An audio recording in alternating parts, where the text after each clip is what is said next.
My name's Lisa Shelton. I live at Matcham on the Central Coast. My husband and I, Guy Murray, bought a property here 18 years ago and just loved it. We love the peace and quiet. We love the fact that we're close to the coast. We feel like we've got the best of all worlds. The reason we came here, because we both grew up 1,000 kilometres either side, was that we wanted close access to a capital city and airport and universities, and we also always vacillated, would we live right on the coast or somewhere where we could grow our vegetables and have fruit and nut trees and things like that, so that's why we chose here. But yeah, we just love it. It's changed a lot in the last 18 years. There's a lot more building, but in spite of that it still feels like you're hidden away.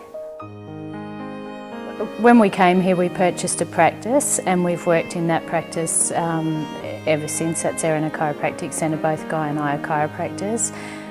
Also, in addition to practice, I've done postgraduate studies in clinical epidemiology at the University of Newcastle, just looking at distribution, determinants of diseases, because I have a special interest in osteoarthritis or degenerative joint disease.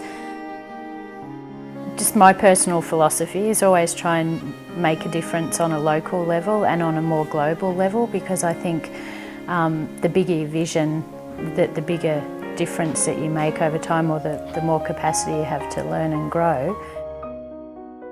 I guess most recently the project that I've been involved in is Hands on India, which is where we have clinical supervisors for this trip that's coming up next week. There'll be 9 clinical supervisors and 24 fifth-year Macquarie students, and we all go to Siliguri, which is up in northwest Bengal, right up on the northwest border of India, and we'll just be looking after the local communities. We'll stay at the Siva Kendra mission there, and we do quite a bit of fundraising before we go. Our goal this year is 45,000. I think we're hopeful that by next week we'll be there. We're up in the high 30s currently, and what we do with that money is we all self-fund to go over there, like pay for our travel expenses and accommodation. Then we use those funds for interpreters and jeeps to go out to the local riverbed slum communities around Siliguri and take care of people. We also, where we stay at the Siva Kendra mission, that's affiliated with the Little Sisters of the Poor, Mother Teresa or St Teresa's nuns, and so we look after, they have an orphanage attached to that, which homes a lot of children who have disabilities, so we take care of them, and each day we go out into different areas and look after people for the 2 weeks that we're there.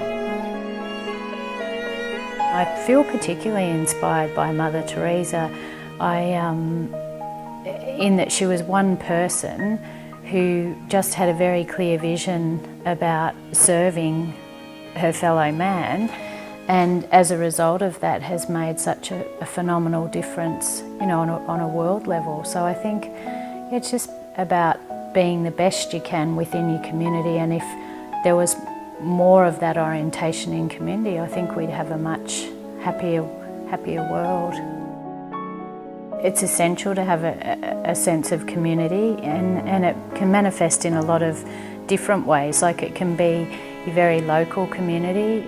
Yeah, and I think it's just about being the best that you can be with what you've got to work with while you have this short time here on earth, because it is, I don't know, I think the older I get the faster the time goes, and it's just making the most of every day, living it to the fullest. If I could inspire my community to do one thing, it would be to raise their level of awareness about their health. Because if you don't have your health, it affects every single aspect of your life. It affects the way that you relate to people, it affects the way that the level at which you're able to engage in relating. Having a better understanding of what makes us tick, and not necessarily blindly following old paradigms that we've grown up with, but questioning and creating our own paradigm of health.